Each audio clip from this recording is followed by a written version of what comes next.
Palavra. Bom, presidente, colegas vereadores, eu vou iniciar pela fala do vereador Fantinel. Os intelectuais explicaram a história. Não vejo como intelectuais somente, vereador. Eu acho que quando a gente fala, não é que eles tentaram explicar a história. É que quando se tem uma história, a gente não pode rasgar as páginas da história. E, aliás, a gente tem que entender de que forma a gente está lendo e vendo a história. Muito sangue foi derramado durante essa história, vereador. Então não foi segunda-feira ele sentar numa mesa de boteco e dizer, olha, não, vamos resolver assim. Não é assim que funciona. Tem muitos anos de sangue derramado. Agora, colegas vereadores, e o senhor falou dos intelectuais que se manifestaram antes, eu desafio aqui um vereador e vereadora a subir na tribuna e falar o contexto histórico. Todo ele. A não ser um parágrafo 2 que foi colocado nessa moção, que acaba constrangendo a Câmara de Vereadores de Caxias do Sul. E vai resolver o que essa moção?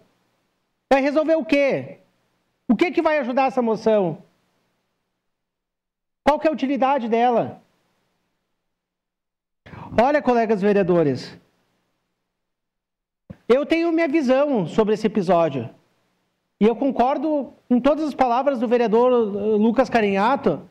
Quem é a favor é terrorista. Quem é a favor é massacre. Mas eu também sou contra da forma, esse apartheid que o Estado de Israel tem feito desde a sua formação com o povo da Palestina.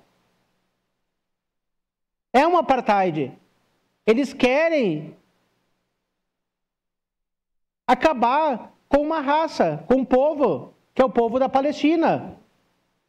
Então, colegas vereadores, eu fico pensando, né, vereador Bortolo, o senhor que é um rapaz, um jovem que luta bastante pela segurança pública, né, eu pela saúde, a gente podia estar discutindo nesse momento tão importante da sessão, vereador Bressan, as 11 mil pessoas que estão aguardando cirurgias e que da mesma maneira morrem na nossa cidade, morrem na nossa região, morrem no nosso estado, morrem no nosso Brasil, as pessoas que estão passando fome no nosso Brasil, as pessoas que estão 4 mil crianças aqui em Caxias do Sul sem escola de educação infantil, as crianças que estão sem ir para o ensino fundamental já quase no final do ano, que não conseguem escola.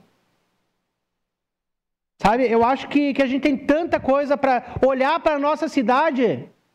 As pessoas estão perdendo, amputando perna porque não tem cirurgia vascular na nossa cidade. As pessoas que estão morrendo por falta de hemodiálise na nossa cidade. A gente ouviu ontem o depoimento do diretor do Hospital Geral. Nós estamos com tanto caos na nossa cidade, na nossa região, no nosso país, a fome, a miséria, e a gente vem discutir problema lá dos outros que nós não vamos apitar em nada. E aí coloca um contra o outro, quem é mais a favor disso, quem é mais contra isso, quem é a favor. Colegas vereadores, por favor, quem é a favor de morte? Agora, nós temos que defender, que ler um pouquinho e contextualizar a história. Um Estado que há 70 anos que foi criado, aliás, essa briga entre países é uma briga começa os países, né, que querem imperialistas, que querem mandar na região, tem a questão econômica e utilizam de uma guerra santa entre países. E fomentam a briga, fomentam a guerra. Um Estado que foi criado justamente para isso, para uma pureza étnica e que quer excluir a outra, fazer um apartheid de outro povo. Então, colegas vereadores, presidente, eu não vou votar essa moção. Tá? Se eu votaria contra essa moção, mas eu acho que a gente não tem que estar discutindo uma situação como essa aqui na Câmara de Vereadores. Nós vamos apitar no quê na vida dessas pessoas? Então, colegas vereadores, eu vou sair dessa moção, não vou votar, tá? Porque eu acho que é uma coisa que, um rascunho que foi colocado na Câmara de Vereadores para a gente discutir e que não traz em nada um contexto histórico milenar e que tem agora o desfecho num conflito que não acaba neste momento, que vai ter muitos desfechos, inclusive com vários atores da geopolítica local dos países vizinhos. Obrigado, presidente.